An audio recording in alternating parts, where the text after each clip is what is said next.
नमस्कार। Prime news में आप सभी का स्वागत है। मैं हूं आदित्य कुमार और आप देख रहे हैं यूपी प्राइम। प्रधानमंत्री नरेंद्र मोदी ने कहा कि सरकार का मार्गदर्शन भारत का संविधान करता है और इसलिए सरकार धर्म, लिंग, जाति, नस्ल या भाषा के आधार पर भेदभाव नहीं करती है और 130 करोड़ भारतीयों को सशक्त बनाने की इच्छा इसके नेतृत्व के मूल में है। वीडियो कॉन्फ्रेंस के माध्यम से केरल के पथनमिड्डा में जोसेफ मारथोमा पेट्रोपोलियम में 90वें जयंती समारोह को संबोधित करते हुए उन्होंने कहा कि हमने दिल्ली के आरामदायक सरकारी कार्यालयों से फैसले नहीं लिए बल्कि जमीनी स्तर पर लोगों से प्रतिक्रिया लेने के बाद निर्णय किए हैं। Bringing help to the people who are suffering because of those disasters.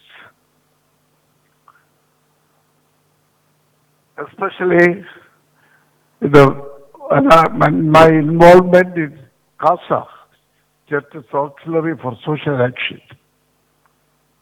Many efforts have been done in this respect. And when disasters have come in Bhuj and Gandhinagar area, as the chairperson of the CASA, I happened to get acquainted with Sri Modi ji, and he has given a very welcome opportunity to CASA to work over there in rebuilding the disaster-prone areas. Ever since, in many respects, I had the benevolence of our Prime Minister, and I have built up a personal relationship. And that has brought this much of time from Prime Minister to bring greetings to me at this particular time as I complete 9 decades of my service to humanity, so the church and the society. I'm also very happy to remember the benevolent works that have been done through the federal government and also the state government at this present crisis of COVID-19. The excellent work that the state government and especially the health department and the police have done is commendable. And also the benevolence of the central government is also commendable. I appreciate and also thank these governments to being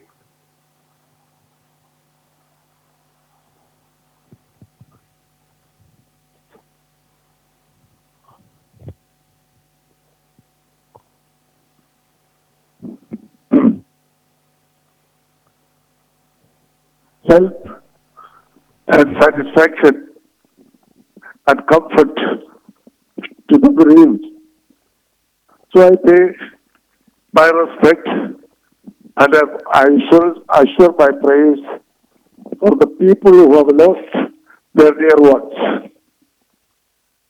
So that is one thing that I have to express now.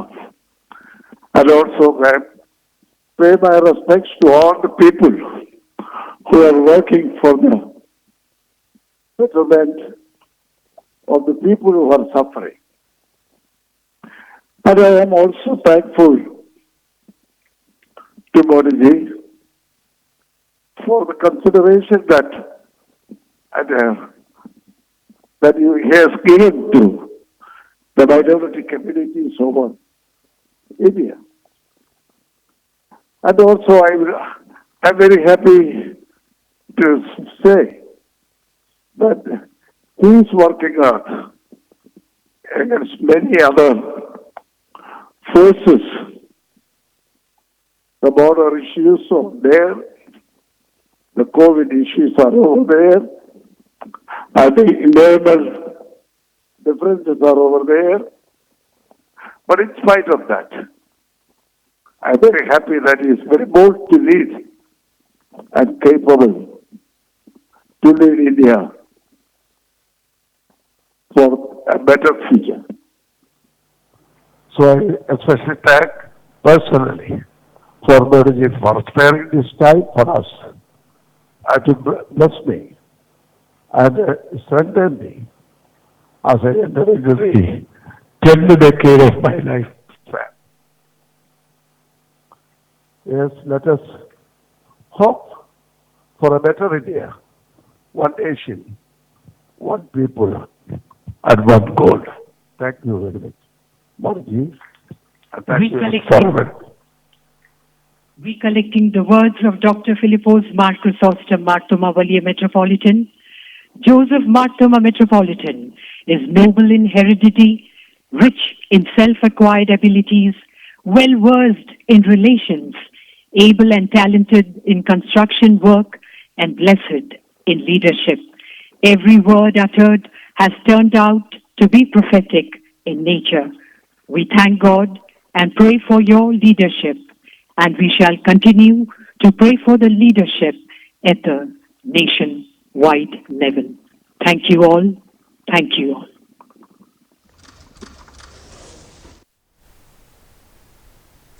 Uttar Pradesh के उप मुख्यमंत्री doctor Dinesh Sharma ने लखनऊ में UP board की high school और intermediate की परीक्षा 2020 का परिणाम जारी किया। हाई स्कूल में 83.31% परीक्षार्थी पास हुए हैं। छात्राओं के पास होने का प्रतिशत 87.22 है। बालिकाओं का उत्तीर्ण प्रतिशत बालकों की अपेक्षा 7.10% ज्यादा है। इंटरमीडिएट में 74.63% विद्यार्थी उत्तीर्ण हुए हैं। इंटरमीडिएट का पास परसेंटेज की अगर बात की जाए 74.50 रहा। बालिकाओं का उत्तीर्ण प्रतिशत 13% बालकों की अपेक्षा अधिक है। दिनेश शर्मा ने नतीजों की घोषणा करने के बाद मेधावियों के साथ वीडियो कॉन्फ्रेंसिंग से वार्ता भी की। उन्हें सभी मेधावियों को माता पिता का आशीर्वाद लेने को कहा और सभी को अपने लक्ष्य में लगे रहने की सलाह भी दी।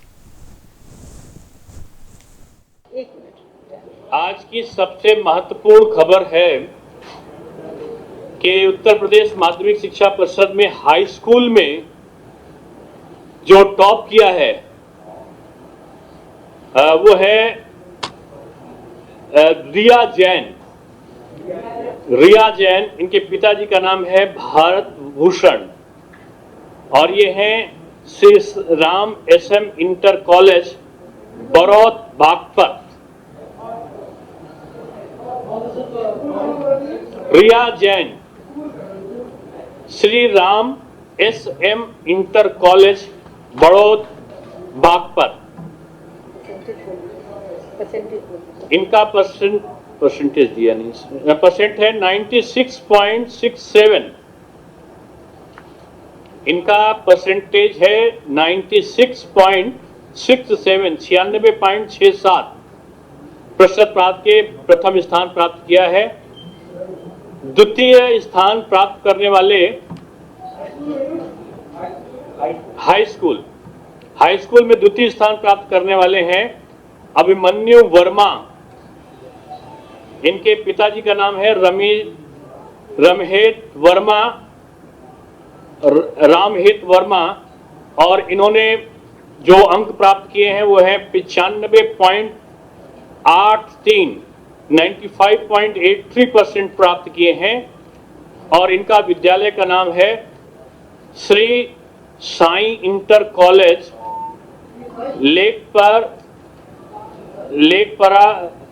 लखपरा बाग बाराबंकी।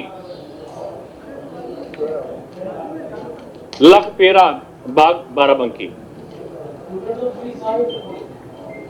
और तृतीय स्थान प्राप्त किया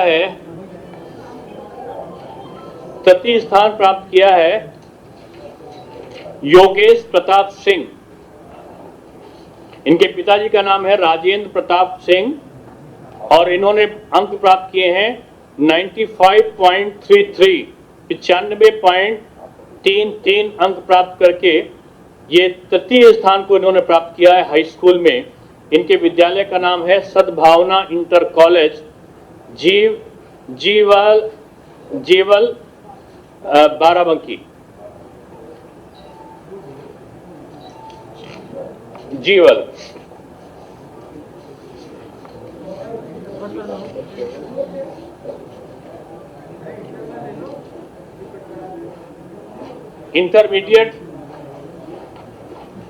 इंटरमीडिएट परीक्षा के लिए जो प्रथम स्थान प्राप्त किया है,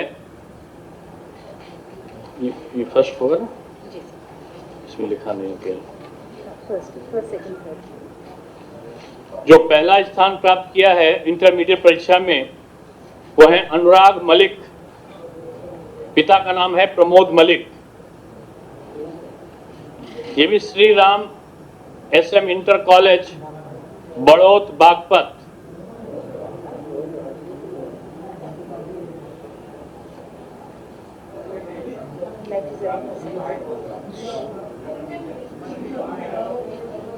इन्होंने अंक प्राप्त किए हैं 97%। 97%। और द्वितीय स्थान प्राप्त किया है प्रांजल सिंह पुत्र अवधेश कुमार सिंह, 96% प्राप्त किया है।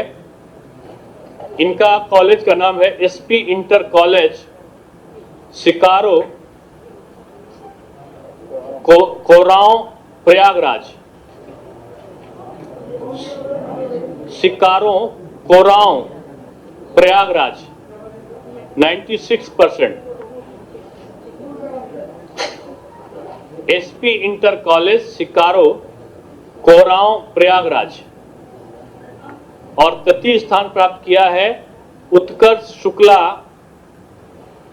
पिता का नाम संदीप शुक्ला, प्रतिशत प्राप्त किया है इंटरमीडिएट में 94.80। Shri Gopal inter college Auraiya.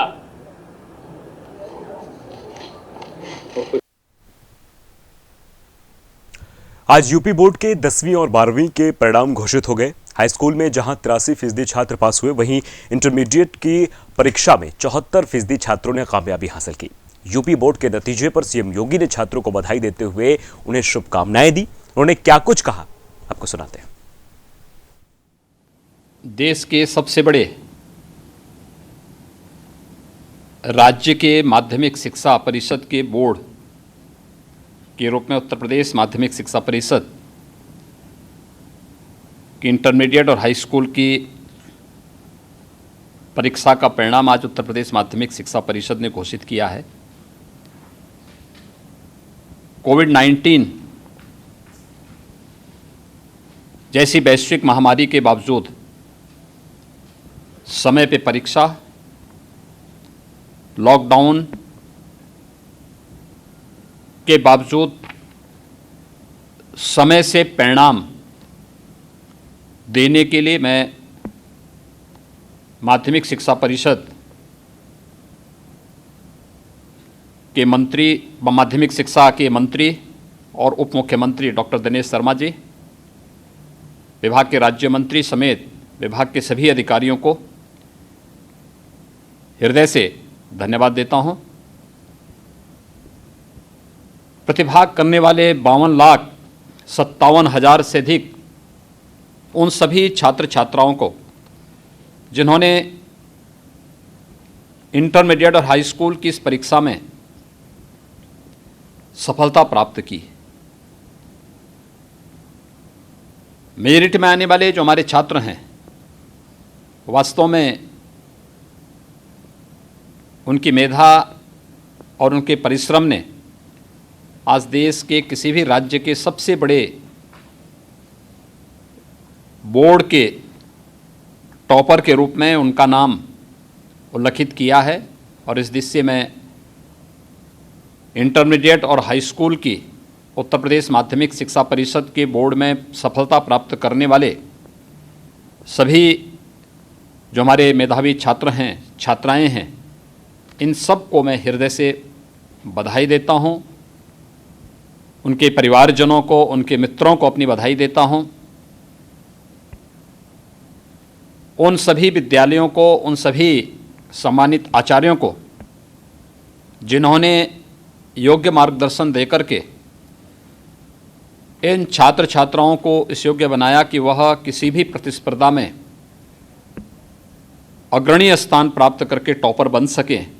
और आज उत्तर प्रदेश माध्यमिक शिक्षा परिषद के इंटरमीडिएट और हाई स्कूल की परीक्षा परिणाम में हमारे इन मेधावी छात्रों ने अपना उत्कृष्ट प्रदर्शन करने का जो प्रयास किया, मैं इसके लिए इनको, इनके माता पिता को, अभिभावकों को, परिवार के सभी सदस्यों को, विद्यालय परिवार को हृदय से बधाई देता हूं, अपनी शुभकामनाएं देता हूं। हमारे लिए संतोष का विषय ये है कि इस बार फिर से बालिकाओं ने स्थान प्राप्त किया है, ज़्यादा स्थान प्राप्त किया, ज़्यादा सफलता प्राप्त की है। मैं खास तौर पर अपनी उन सभी बालिकाओं को जिन्होंने सम विषम परिस्थिति के बावजूद अच्छा स्थान प्राप्त किया है, उन सबको मैं हृदय से बधाई देता हूं। हमारे लिए प्रसन्नता का विषय ये है कि कोविड-19 के बावजूद हाई स्कूल का परिणाम इस बार 83.31% रहा है और इंटरमीडिएट का परिणाम 74.63% रहा है, जो विगत वर्ष की तुलना में बेहतर स्थिति की ओर इशारा करता है।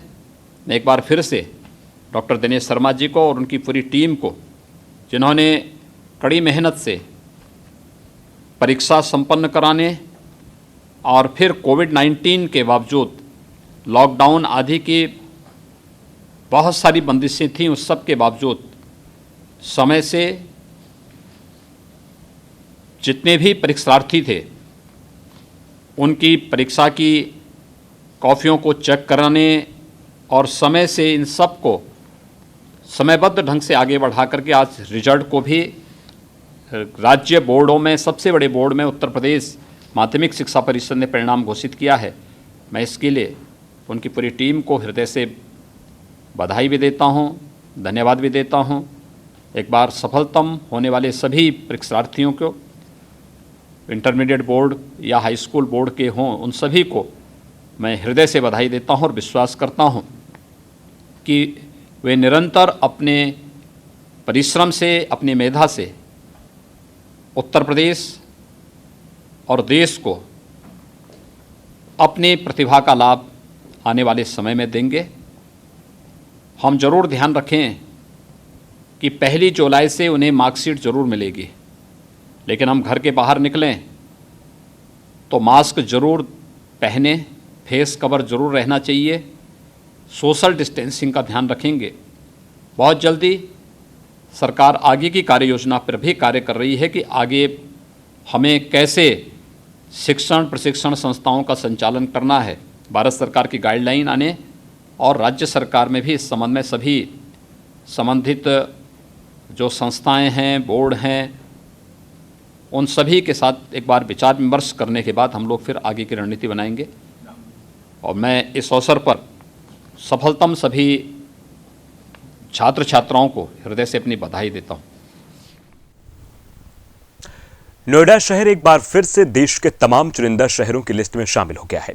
केंद्रीय शहरी विकास मंत्रालय ने नोएडा को कचरा मुक्त शहर के तौर पर 3 स्टार सिटी का तमगा दिया गया है और ये सब नोएडा अथॉरिटी की कोशिशों से ही संभव हो पाया है। नोएडा प्राधिकरण की योजनाओं और कोशिशों से ये कैसे संभव हो पाया है, इस रिपोर्ट के जरिए देखिए।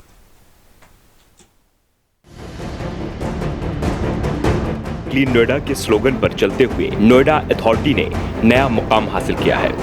केंद्रीय शहरी विकास मंत्रालय ने नोएडा को देश के कुछ चुनिंदा शहरों में शामिल करते हुए 3 स्टार रेटिंग दी है। मंत्रालय द्वारा रेटिंग उन शहरों को दी जाती है जो शहर पूरी तरह से कचरा मुक्त हो जाते हैं। प्राधिकरण ने शहर में अलग अलग जगह करीब 400 कूड़ा घरों को खत्म करके वहां छोटे छोटे पार्कों का निर्माण कराया। प्राइवेट एजेंसी द्वारा गाड़ियों के माध्यम से कचरा इकट्ठा किया गया। साथ ही शहर में अलग अलग जगह डस्टबिन भी लगाए गए। नोएडा को केंद्रीय शहरी विकास मंत्रालय द्वारा गार्बेज फ्री सिटी में कल 3 स्टार रेटिंग डिक्लेयर किया गया है। इस हेतु पूरी नोएडा की स्वास्थ्य विभाग सभी विभागों द्वारा मिलके विभिन्न टॉयलेट्स को अलग अलग स्थानों पर बनाया जाना, महिलाओं के लिए अलग पिंक टॉयलेट्स की स्थापना, हर घर से सूखा कूड़ा गीला कूड़ा अलग अलग करके एकत्रित करना, डंप साइट जो थी उसको रेमिडिएट करके वेस्ट से क्लियर कराना। दूसरा, पूरे शहर में अलग अलग जगह डस्टबिन्स लगाए गए और हर तरह के कूड़ेदान अलग कैटेगरी के वेस्ट के लिए लगाए गए। नोएडा अथॉरिटी की सीईओ ऋतु महेश्वरी की माने तो जितने भी प्लान तैयार किए गए थे उनको सही तरीके से लागू किया गया, जिसकी वजह से ऐसा संभव हो पाया। जो हमारे डिसेंट्रलाइज्ड वेस्ट मैनेजमेंट के तहत सेक्टर्स में, हाई राइज सोसाइटीज़ में वेस्ट की अवेलेबिलिटी के हिसाब से कहीं कंपोस्टिंग मशीन्स लगाई गई, कहीं बायोमिथेनाइजेशन प्लांट्स लगाए गए। जो कूड़ा हम लोग सेंट्रली एकत्रित कर रहे हैं उसको भी सेग्रीगेट करके अलग अलग तरीके से प्रोसेस किया गया। कंस्ट्रक्शन वेस्ट को अलग तरीके से प्रोसेस किया गया। इलेक्ट्रॉनिक वेस्ट के लिए अलग डस्टबिन्स लगाए गए और उसका प्रोसेसिंग टाइप किया गया। तो कूड़े का घरों से कलेक्शन से लेके उसकी प्रोसेसिंग तक पूरी प्रक्रिया में सुधार किए गए, जिसके तहत नोएडा के प्रयासों को रिकॉग्नाइज करते हुए केंद्रीय शहरी विकास मंत्रालय द्वारा ये 3 स्टार रेटिंग दी गई है। इस बात में कोई शक नहीं है कि नोएडा प्राधिकरण की कोशिशों की वजह से नोएडा की सूरत बदल रही है। स्थानीय लोगों में भी नोएडा अथॉरिटी की कोशिशों से जागरूकता आई है, जिसका नतीजा अब सामने आया है। Bureau report, prime news. UP police मौजूदा वक्त में दोहरी भूमिका में अपनी जिम्मेदारी निभा रही है। एक तरफ प्रदेश में कानून व्यवस्था को बनाए रखने की जिम्मेदारी है, तो दूसरी तरफ कोरोना काल में जनता के साथ साथ अपने आप को महफूज रखना और अपनों को महफूज रखना ये चुनौती बनी हुई है। यही वजह है कि क्राइम कंट्रोल की भांति कोरोना को लेकर यूपी पुलिस अब जीरो टॉलरेंस की नीति अपना रही है। कोरोना काल में प्रदेश में इस वक्त कोरोना के संक्रमण से 209 पुलिसकर्मी संक्रमित हैं। यही वजह है कि कोरोना को लेकर जीरो टॉलरेंस की नीति पर काम किया जा रहा है और सभी थानों में जहां कोविड हेल्प डेस्क बनाई गई है, लखनऊ में कई थानों महिला हेल्प डेस्क भी बनाई गई है और थाने में आने वालों की थर्मल स्क्रीनिंग भी की जा रही है।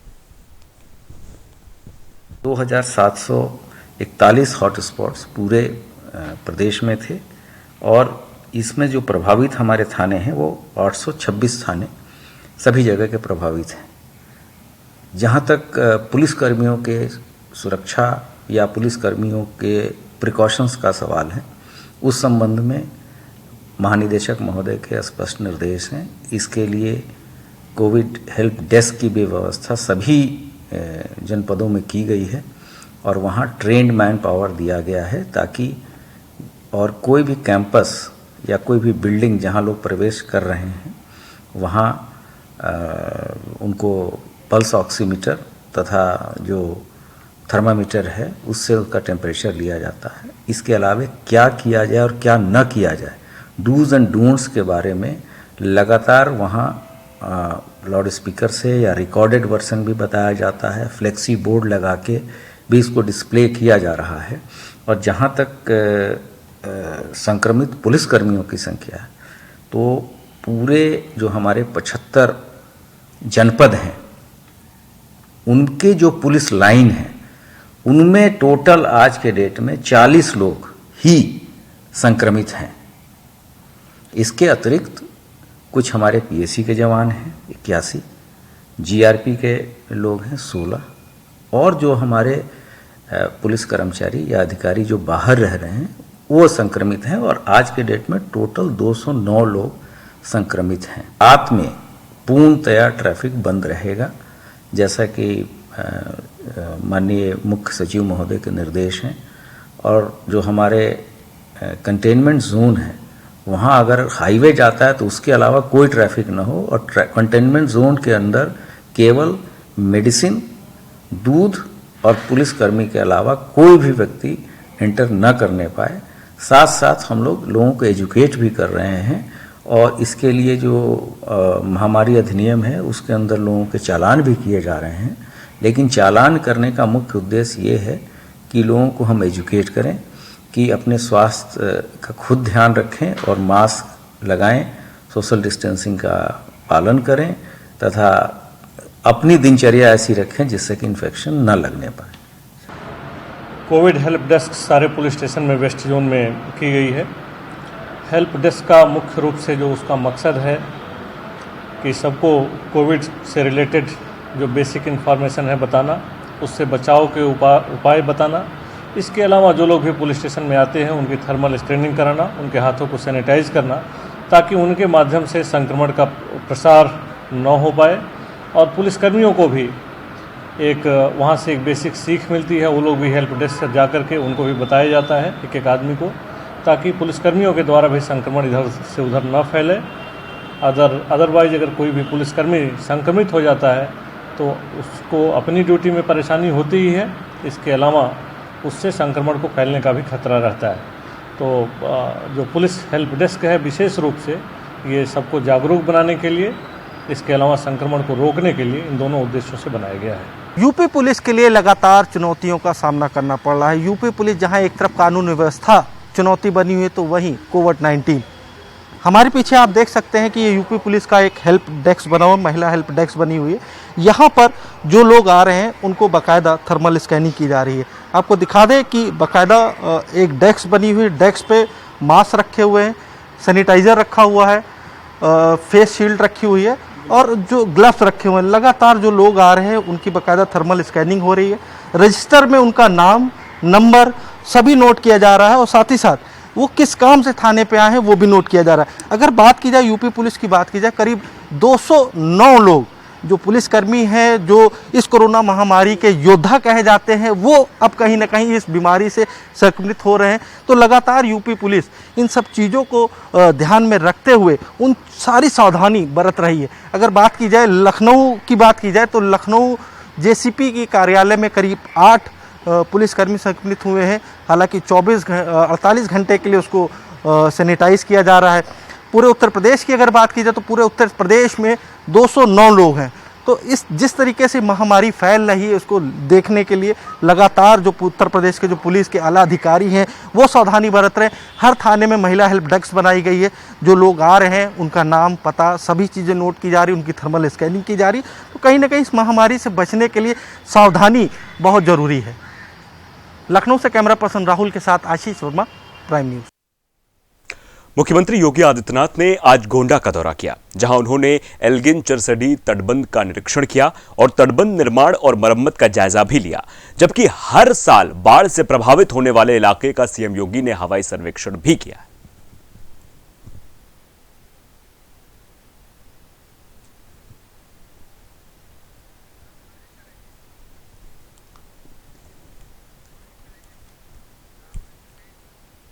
चलिए, इस बुलेटिन में फिलहाल इतना ही। मुझे दीजिए इजाजत। नमस्कार।